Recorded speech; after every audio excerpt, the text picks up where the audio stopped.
یعنی جب بھی کوئی کام کریں تو یہ چیز ضرور ذہن میں رکھیں، چاہے وہ دنیا کا کام ہو چاہے وہ دین کا کام ہو، کہ وہ خالصتاً اللہ کی رضا کے لیے ہو، اور دوسرا یہ کہ سنت کے طریقے کے مطابق ہو۔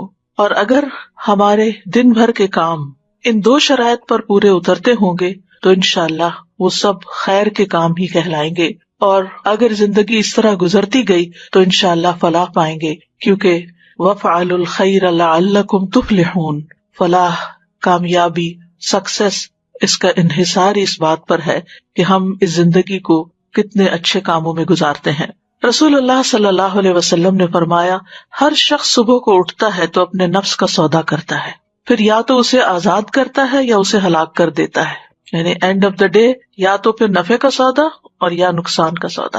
اس لیے آغاز دن سے ہی نیکیوں کی ٹھان لیں، آنکھ کھلے تو دعا کے ساتھ دن کا آغاز کریں، اور وہ دعا بھی کیا ہے؟ الحمدللہ الذی احیانا بعد ما اماتنا والیہ النشور، سب تعریفیں اللہ ہی کے لیے ہیں جس نے ہمیں مرنے کے بعد زندہ کیا اور اسی کی طرف دوبارہ جانا ہے۔ نیند گویا کہ ایک موت تھی اور ہمیں ایک نیا دن ملا، نئی زندگی ملی، اور ہر روز ہمیں نئی زندگی ملتی ہے، کیونکہ بہت سے لوگ نیند کی حالت میں دنیا سے ہی چلے جاتے ہیں، ان کو واپس زندگی نہیں ملتی۔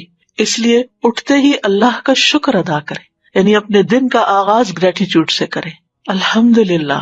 اور جب آپ یہ الفاظ ادا کریں تو صرف ایک روٹین میں یا ایسے دل میں ہی نہیں کہتے، بلکہ بول کے ان کو ادا کریں۔ کم از کم اتنا اونچا ضرور بولے کہ آپ کے اپنے کان سن لیں، اپنے آپ کو ضرور سنوائیں، کیونکہ شکر صرف دل میں نہیں ہوتا، جب تک انسان اس کو زبان پر نہیں لاتا، اس کو اپنی زبان سے ادا نہیں کرتا، تو اس شکر سے لطف نہیں اٹھا سکتا، خوشی محسوس نہیں کر سکتا۔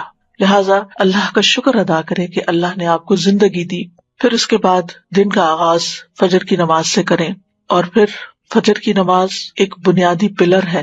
اگر ہم دن کا آغاز ایک صحیح طریقے سے کریں گے تو انشاءاللہ عمارت کبھی نہیں گرے گی۔ فجر کی نماز پڑھنے والے کے لیے اللہ کا ذمہ ہے۔ رسول اللہ صلی اللہ علیہ وسلم نے فرمایا، جس نے صبح کی نماز پڑھی وہ شام تک اللہ کے ذمے میں ہے، یعنی اللہ کی حفاظت اور ضمانت میں ہے، اللہ نے اسے دنیا اور آخرت میں امن عطا کیا۔ فجر کی نماز میں لمبی تلاوت کریں، وقرآن الفجر ان قرآن الفجر کان مشہودا، اور فجر کا قرآن پڑھیے، بے شک فجر کا قرآن ہمیشہ سے حاضر ہونے کا وقت رہا ہے، اس وقت فرشتے حاضر ہوتے ہیں۔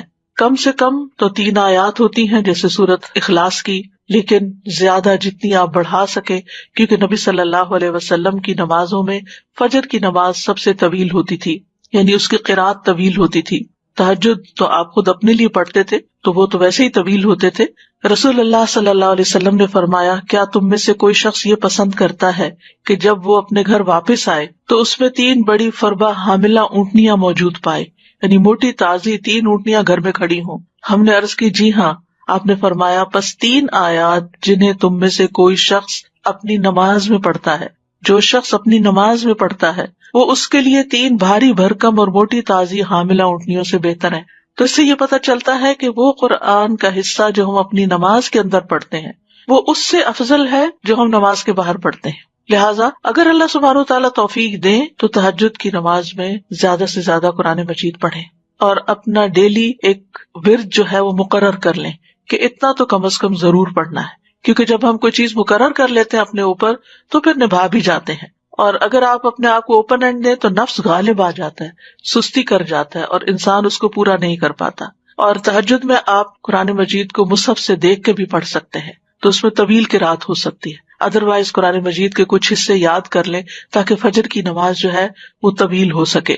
نبی صلی اللہ علیہ وسلم کسی بھی حالت میں فجر کی سنتیں نہیں چھوڑتے تھے، خاص صحت مند ہوتے یا مریض ہوتے، سفر میں ہوتے یا مقیم ہوتے، یہ نماز آپ نے کبھی نہیں چھوڑی۔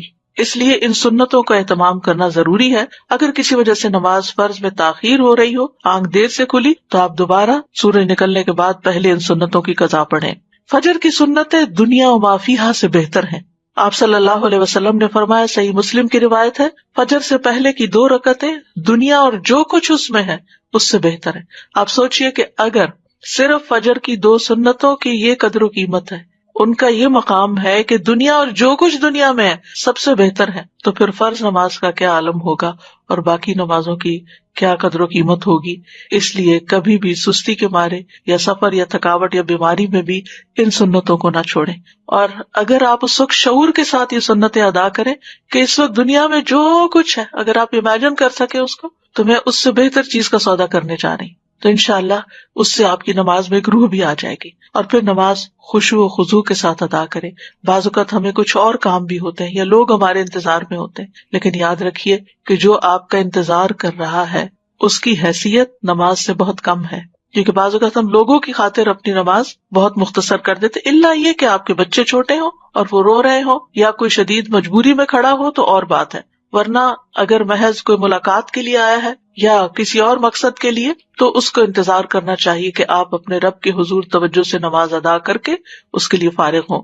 ایک سجدہ جو اطمینان اور خشوع کے ساتھ ادا کیا جاتا ہے وہ زمین کے تمام سونے کے خزانوں سے بھی بہتر ہے، اس لیے محبت کے ساتھ شوق کے ساتھ سجدہ ادا کریں، کیونکہ جب بھی کوئی سجدہ کرتا ہے تو اللہ سبحانہ وتعالی اس سجدے کے سبب اس کا ایک درجہ بڑھا دیتے ہیں اور اس کے ذریعے ایک خطا مٹا دیتے ہیں۔ تو ایک صحابی نے یہ سوال کیا تھا آپ سے کہ اللہ کے رسول مجھے آپ ایسے عمل کی خبر دیں جس کے کرنے سے اللہ مجھے جنت میں داخل کر دے، یا یہ کہ اللہ کے نزدیک سب سے پسندیدہ عمل کے بارے میں خبر دیں، تو آپ خاموش رہے۔ پھر انہوں نے پوچھا، پھر خاموش رہے۔ جب تیسری بار پوچھا تو آپ نے فرمایا کہ تم پر اللہ کے لیے سجدوں کی کثرت لازم ہے، یعنی سجدوں کے ذریعے تم سب سے زیادہ تیزی کے ساتھ اللہ کا قرب حاصل کر سکتے ہو، کیونکہ سجدے میں انسان سب سے زیادہ اللہ کے قریب ہوتا ہے۔ تو زمین پہ صرف ٹھونگے نہ ماری جائے بلکہ بہت توجہ کے ساتھ بہت جم کے سجدہ کیا جائے۔ نماز ختم ہونے پر اذکار ضرور کریں، اور سب سے پہلا ذکر اللہ اکبر استغفر اللہ استغفر اللہ استغفر اللہ کے بعد کیا ہے؟ اللہم انت السلام ومنک السلام تبارکت یا ذا الجلال والاکرام۔ اس کو اگر آپ شعور کے ساتھ پڑھتے ہیں تو آپ کے اندر ایک سلامتی کی فیلنگ آتی ہے اور آپ کی وریز اور فکر اور پریشانیاں ختم ہوتی ہیں، اس لیے پوری توجہ کے ساتھ یہ دعا پڑھیں۔ پھر اسی طرح جب تک آپ مصلی پہ بیٹھے ہوں گے اور وضو قائم رہے گا تو فرشتے دعا کرتے رہیں گے، کیا؟ اللہم اغفر لہ، اللہم ارحمہ، اے اللہ اس کی مغفرت فرما، اس پر رحم فرما۔ پھر اسی طرح نماز کے بعد 33 بار سبحان اللہ، 33 بار الحمدللہ اور 33 مرتبہ اللہ اکبر، اور 100 کا عدد پورا کرنے کے لیے لا الہ الا اللہ وحدہ لا شریک لہ لہ الملک و لہ الحمد وہو علی کل شیء قدیر پڑھ لیں تو اس کے بارے میں فضیلت یہ ہے کہ اس شخص کے سارے گناہ معاف کر دیے جائیں گے، اگرچہ وہ سمندر کی جھاگ برابر ہی کیوں نہ ہو۔ اور اگر 33 بار پڑھنے کا وقت نہیں تو 10 بار ان تسبیحات کو پڑھ لیں، لیکن تسبیحات پڑھے بغیر نہ اٹھیں، اور تسبیحات ہاتھ پہ پڑھیں۔ مثلا 10 بار پڑھنے کے لیے ہر انگلی پر 2 دفعہ سبحان اللہ پڑھ لیں۔ اگر 10 بار پڑھنا ہے تو 5 انگلیوں پہ بغیر کسی کنفیوژن کے 10 پورے ہو جائیں گے، کیونکہ دائیں ہاتھ سے پڑھنا افضل ہے۔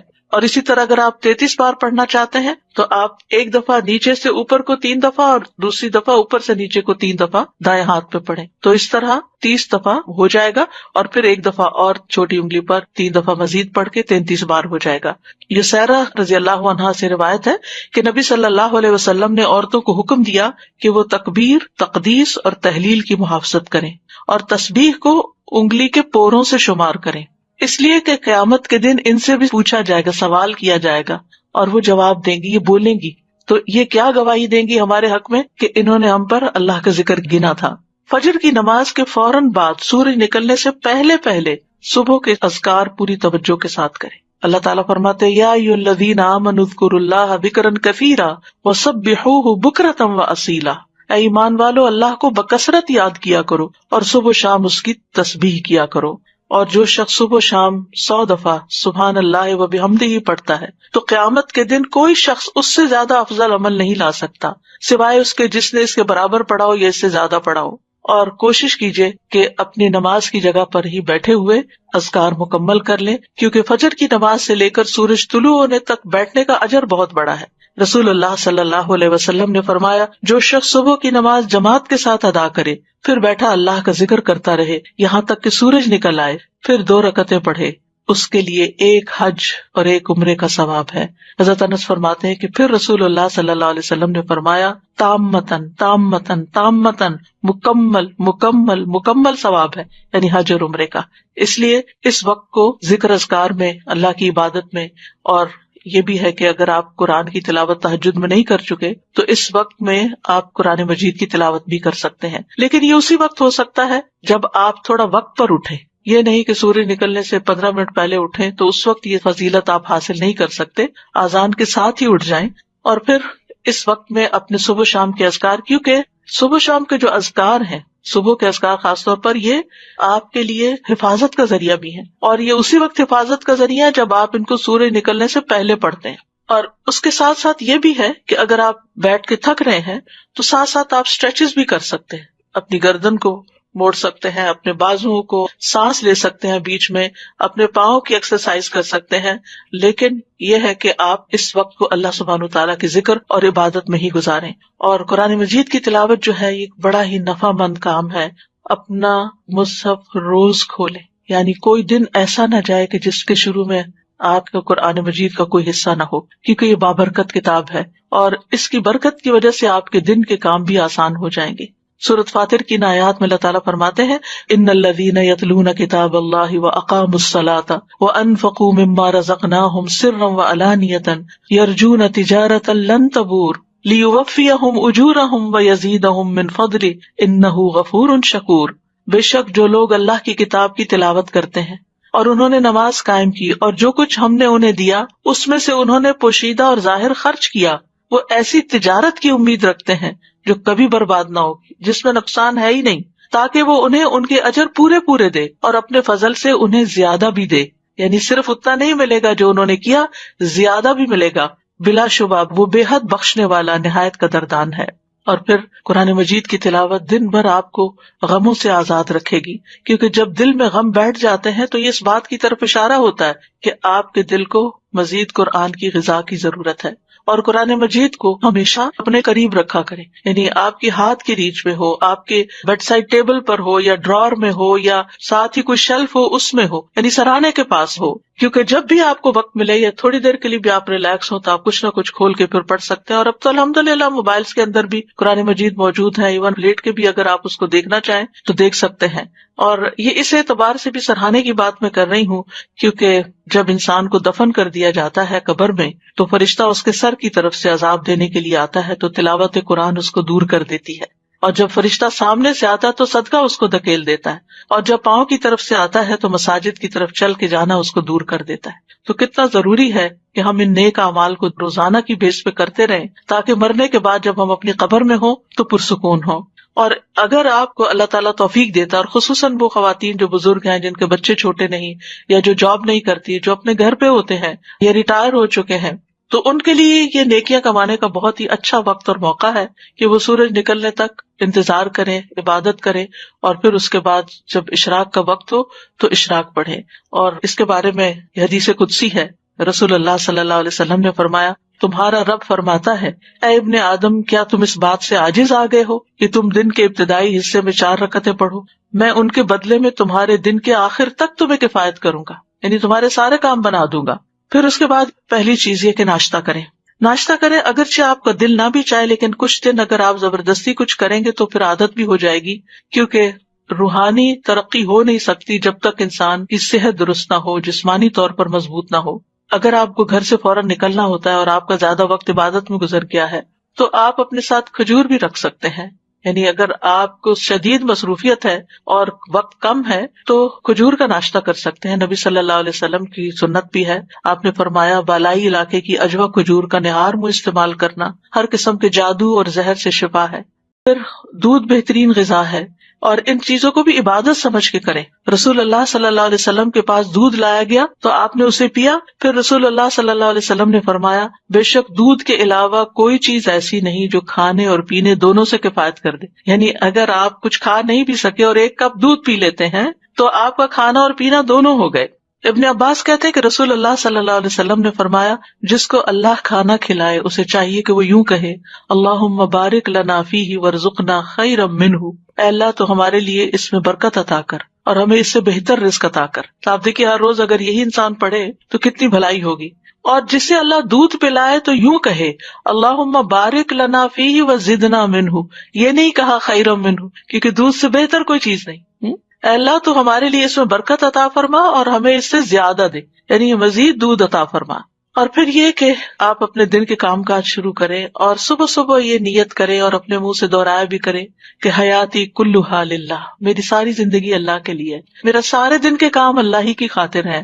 قل ان صلاتی و نسکی و محیای و مماتی للہ رب العالمین، کہہ دیجئے بے شک میری نماز، میری قربانی، میری زندگی، میری موت اللہ کے لیے ہے جو جہانوں کا رب ہے. تو جب آپ نیت کر لیں گے ایک دفعہ کہ میرے آج دن کے سارے کام اللہ کی خاطر، تو پورا دن ہی آپ کا انشاءاللہ عبادت میں گزرے گا.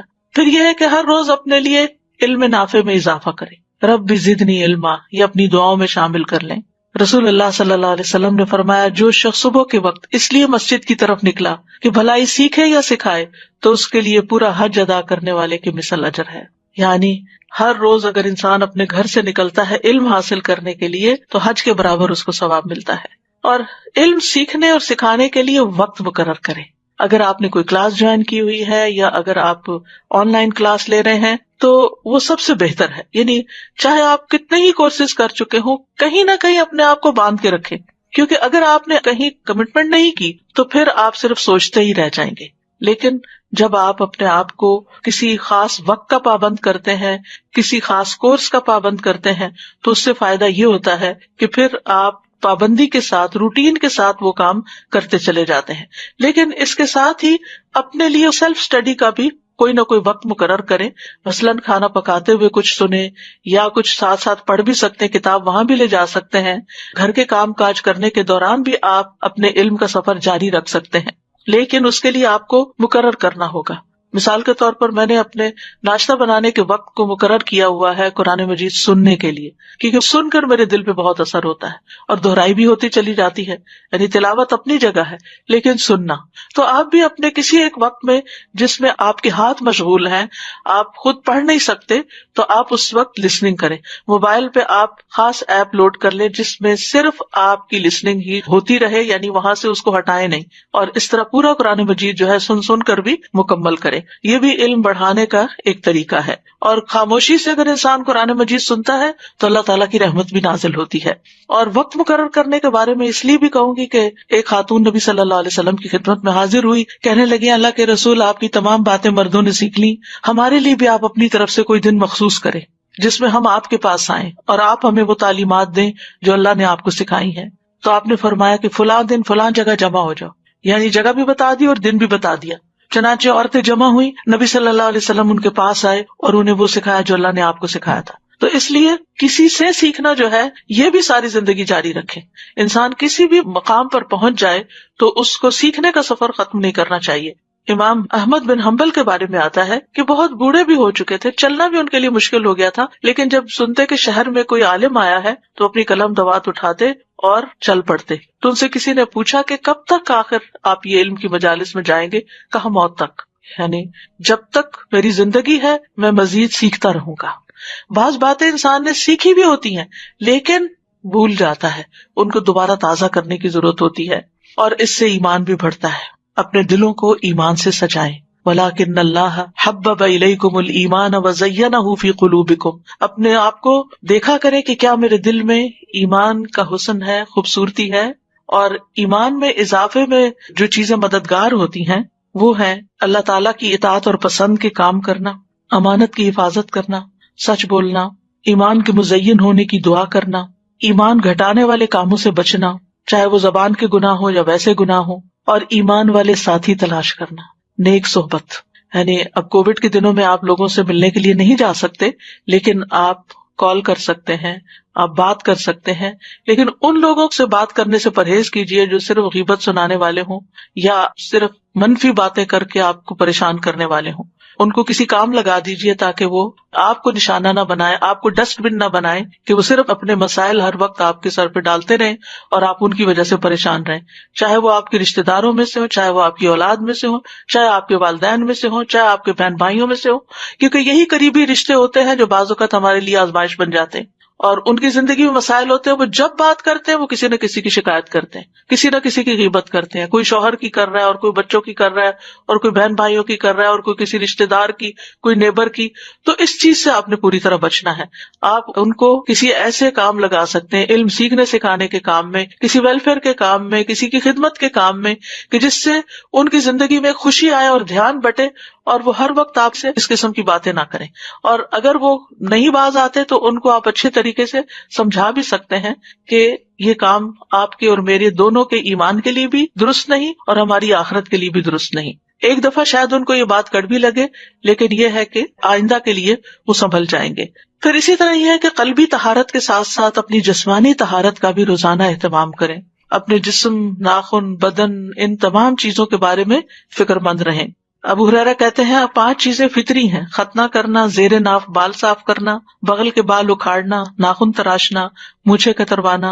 اور خواتین اپنے اعتبار سے جو بھی صفائی کے طور طریقے ہیں جو انہوں نے اختیار کرنے ہیں ان کا بھی دن مقرر کر لیں. مثلاً اگر آپ نے ہر فرائیڈے مقرر کر رکھا ہے یا ہر سنڈے مقرر کر رکھا ہے، اگر آپ اپنی پرسنل ہائیجین کے لیے ٹائم فکس کر لیں گے تو انشاءاللہ آپ کو مشکل نہیں ہوگی. لیکن باقی ڈیلی نمازوں میں وضو کرتے ہوئے اچھی طرح اپنے آپ کو صاف کریں، ساتھ مسواک کریں. رسول اللہ صلی اللہ علیہ وسلم دن یا رات میں جب بھی سو کے اٹھتے تو وضو سے پہلے مسواک کیا کرتے تھے. آپ فرماتے ہیں اگر مجھے یہ ڈر نہ ہوتا کہ میں مومنوں پر مشقت ڈال دوں گا تو میں انہیں ہر نماز کے وقت مسواک کا حکم دیتا. تو آپ اپنے وضو کی جگہ پر مسواک رکھ دیجئے. اگر مسواک کرنا آپ کو مشکل لگتا ہے ہر وقت تو ایک دفعہ دن میں کم از کم پراپر مسواک کریں، اور باقی اوقات میں ٹوتھ برش کے ساتھ بھی آپ اپنے دانتوں کو ہلکا پھلکا پھیر کے یہ کام کر سکتے ہیں. حضرت سمرہ سے مرفوعاً روایت ہے، رسول اللہ صلی اللہ علیہ وسلم نے فرمایا اپنے منہ کو مسواک کے ساتھ پاک رکھو کیونکہ یہ قرآن کا راستہ ہے. تو اپنے منہ کی صفائی اور اپنی زبان کی صفائی اور اپنے گلے کی صفائی، ان چیزوں کا بھی خاص خیال رکھیں. اور پھر وضو کے بعد دعا پڑھنا نہ بھولیں. اپنے ڈیلی کے کاموں میں اگر آپ کو یاد نہیں رہتا تو کہیں لکھ کے لگا لیں.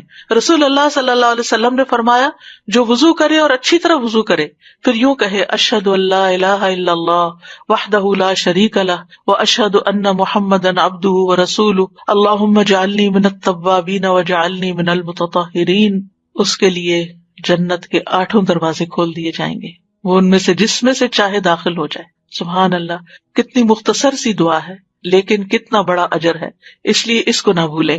پھر اسی طرح یہ ہے کہ وضو کے بعد اگر آپ آذان سن رہے ہیں تو آذان کا جواب دینا نہ بھولیں. رسول اللہ صلی اللہ علیہ وسلم نے فرمایا جو شخص آذان سن کر یہ کہے یعنی اللہم رب هذه الدعوة التامة والصلاة القائمة آت محمدا الوسیلة والفضیلة وبعثه مقاما محمودا الذی وعدته، تو قیامت کے دن نبی صلی اللہ علیہ وسلم کی اس کے لیے شفاعت جائز ہو جائے گی، لازم ہو جائے گی. حلت لہ شفاعتی یوم القیامہ، یعنی جو آذان کے بعد کی دعا پڑھے گا نبی صلی اللہ علیہ وسلم کی شفاعت پائے گا. اور اسی طرح وہ دعا کی قبولیت کا وقت ہوتا ہے، اس وقت کے لیے دعا سوچ رکھے کہ میں نے کیا دعا مانگنی. ایک نماز سے دوسری نماز کے بیچ میں جو چیز آپ کو بودر کرے، پریشان کرے، نیکسٹ آذان سے پہلے سوچ رکھے کہ میں نے آذان کے بعد بھی یہ دعا خاص مانگنی، لیکن اس کے بیچ میں بھی آپ مانگ سکتے ہیں، کوئی منع نہیں ہے. پھر اسی طرح یہ ہے کہ اپنی جسمانی صحت کا خیال رکھنے کے لیے صرف کھانا پینا ہی کافی نہیں ہے بلکہ ورزش بھی ضروری ہے. رسول اللہ صلی اللہ علیہ وسلم نے فرمایا طاقتور مومن اللہ کے نزدیک کمزور مومن سے بہتر اور پسندیدہ ہے. ہر بھلائی میں ایسی چیز کی حرص کرو جو تمہارے لیے نفع مند ہو، اور اللہ سے مدد طلب کرتے رہو اور عاجز مت بنو. لہٰذا اسٹرانگ بننے کے لیے، طاقتور بننے کے لیے روزانہ کی ورزش، ایکسرسائز، یہ سب کچھ بہت ضروری ہے. آپ بریدنگ ایکسرسائز کریں، آپ اسٹریچز کریں، آپ واک کریں، اور اس میں 7 اذکار شامل کر لیں. یعنی اس ٹائم پر انسان اپنے اذکار مقرر کر لیں، جیسے تسبیحات ہیں، درود شریف ہے، استغفار ہے. واک کرتے وقت یہ سب پڑھنا بہت آسان بھی ہوتا ہے اور واک بھی بورنگ نہیں ہوتی، وہ آسان ہو جاتی ہے. اور پھر اگر ایک وقت میں آپ کو زیادہ ٹائم نہیں ملتا واک کرنے کا، 2 منٹ کر لیجئے، 5 منٹ کر لیجئے، ایک تسبیح کی دیر میں کر لیجئے. دن میں کئی دفعہ 5-5 منٹ بھی اگر آپ کریں گے تو انشاءاللہ اس سے آپ کا جسم مضبوط رہے گا. اور پھر یہ کہ جسمانی مضبوطی کے ساتھ ساتھ اپنی جذباتی صحت کا بھی ضرور خیال رکھیں. اور جذباتی صحت کے لیے ضروری ہے کہ اللہ پر توکل ہو، اللہ سے محبت ہو، اللہ سبحانہ وتعالیٰ کے ساتھ ایک تعلق ہو، دل ہی دل میں اللہ کو پکارے، اس کو یاد کرے اور اس سے محبت پر خوش ہو جائیں. یعنی محبت جو ہے وہ انسان کو خوشی بخشتی ہے. تو جس شخص کی زندگی میں رب کی محبت آ جائے اس سے زیادہ خوش قسمت کوئی نہیں. اور اسی کو اپنا وکیل سمجھیں، اسی پر بھروسہ کریں، اسی سے دعائیں مانگیں، اسی سے لو لگائیں، اسی سے اپنے سارے شکوے شکایتیں کریں، اسی کو اپنے ساری مشکلات بتائیں اور اسی سے حل مانگیں. رب المشرق والمغرب لا الہ الا ہو فاتخذہ وکیلا. یہ سورۃ المزمل کی آیت ہے. شروع میں نبی صلی اللہ علیہ وسلم نے جب تبلیغ کا کام شروع کیا تو کیسی مشکلات پیش آئیں، لیکن آپ کو کیا بتایا گیا کہ اللہ رب العزت ہی کو اپنا وکیل بنائیں، اسی کو کارساز سمجھیں. اور اگر کہیں خوف خطرہ محسوس ہو تو اپنے آپ کو اپنے رب کی پناہ میں دیں. سورۃ غافر میں آتا ہے وقال موسیٰ انی عذت بربی وربکم من کل متکبر لا یؤمن بیوم الحساب. موسیٰ علیہ السلام کو جب فرعونیوں کا خوف ہوا تو انہوں نے کہا بے شک میں نے اپنے رب اور تمہارے رب کی پناہ لے لی، ہر اس متکبر سے جو یوم حساب پر ایمان نہیں رکھتا.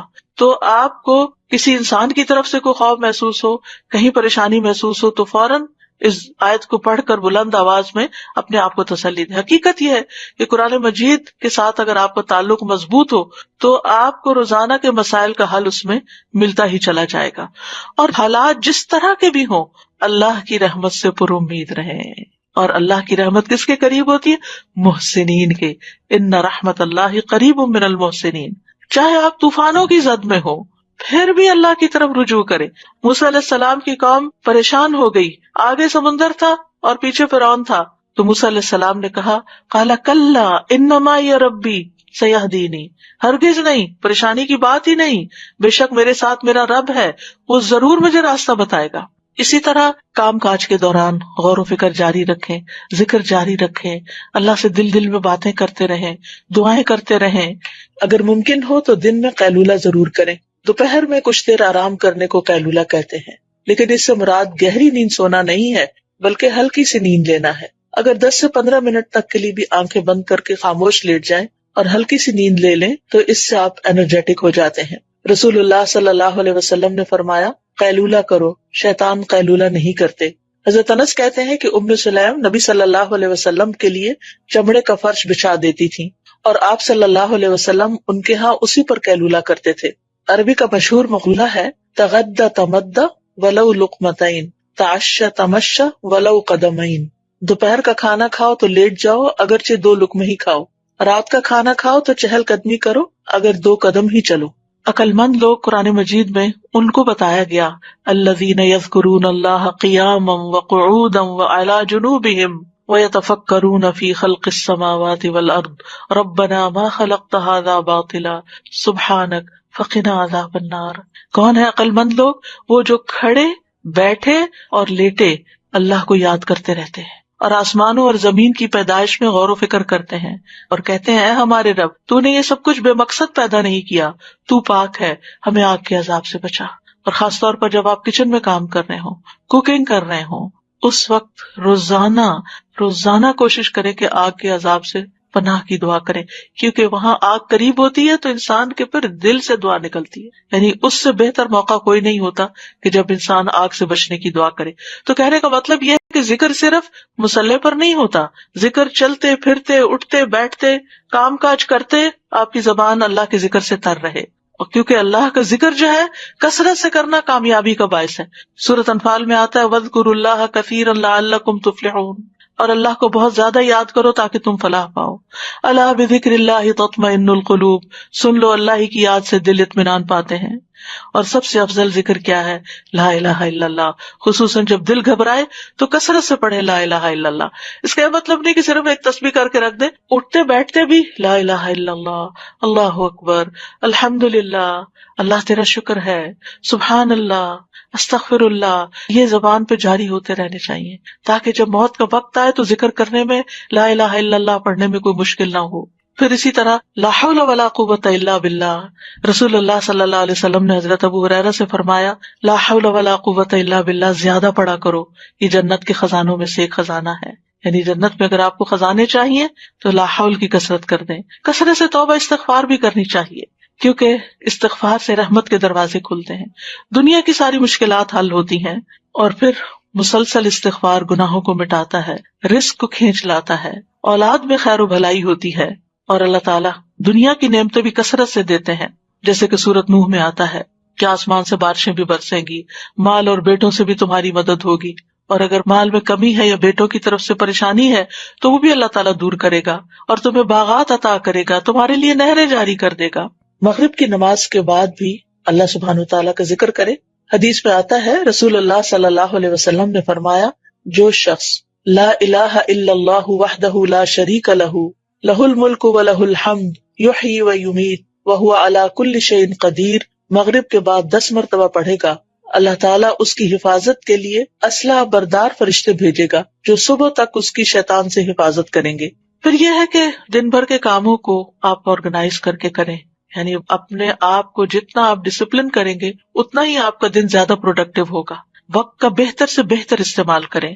رسول اللہ صلی اللہ علیہ وسلم نے فرمایا، 2 نعمتیں ایسی ہیں جن کے بارے میں اکثر لوگ خسارے میں ہیں، ایک تندرستی اور دوسرے فراغت۔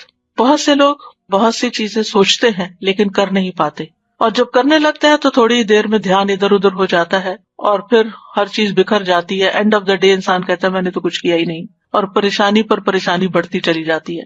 اور چونکہ ہر انسان کی زندگی میں کوئی نہ کوئی امتحان ہوتا ہے، پریشانی ہوتی ہے، تو بعض اوقات انسان اس پریشانی میں اتنا مغلوب ہو جاتا ہے کہ جو بھی اس نے اپنے کام سوچے ہوتے ہیں وہ سارے ایک طرف رکھ کے کوئی ذہنی تفریح کا سامان کر لیتا ہے۔ اور آج کل تو بہت بڑا فتنہ ہے کہ موبائل ہمارے ہاتھ میں ہے، کوئی ڈرامہ لگا لیتا ہے اور کوئی گانا سننا شروع کر دیتا ہے، اور کوئی کسی طرح کی بھی ویڈیو دیکھ کے ایک کے بعد ایک شروع ہو جاتی ہیں، اور اس طرح جو کرنے کے کام ہے وہ سارے دھرے کے دھرے رہ جاتے ہیں۔ تو اس چیز کے بارے میں آپ نے بہت کانشیس ہونا ہے، کیونکہ انسان اگر ان چیزوں میں پڑا رہے تو چھوٹی چھوٹی پریشانیاں اس کو ڈسٹریکٹ کر سکتی ہیں، اور چھوٹی چھوٹی خوشیوں کا حصول اس کو ڈسٹریکٹ کر سکتا ہے، تو پھر انسان کا ایک دن بھی ضائع ہوا تو سمجھے اس نے بہت بڑا نقصان کیا۔ اور یہ کہانی سبھی کی ہے کسی نہ کسی طرح، اس لیے کارآمد اور نتیجہ خیز دن گزارنے کے لیے ضروری ہے، نمبر 1، اپنے پورے دن میں جو کام آپ بے مقصد کرتے ہیں ان پہ غور کریں، ان کی لسٹ بنائیں کہ کون سے کام فضول کے کام ہیں جن کے بغیر بھی گزارا ہو سکتا ہے، یا اس سے بہتر کام بھی ہیں، تو اپنے وقت کو گھٹیا کاموں میں نہیں گزاریں، بہتر کاموں میں گزاریں۔ دوسرا یہ کہ اپنے سارے دن کے کاموں کے نتائج بھی دیکھیں کہ اس کا ریزلٹ کیا ہے، آؤٹ کم کیا ہے، میں نے جو اس چیز پہ اتنا وقت لگا دیا تو میں نے کیا کمایا، کیا حاصل کیا۔ بعض اوقات ہم ایسے ہی کوئی لغو سی چیز دیکھنا شروع کر دیتے ہیں اور کہتے ہیں اس میں بھی لرننگ ہے، اینڈ میں پوچھے کیا لرن کیا، کیا سیکھا، کیونکہ بہت وقت صرف ایک نفس کی خواہش ہوتی ہے جس کے پیچھے انسان چل رہا ہوتا ہے۔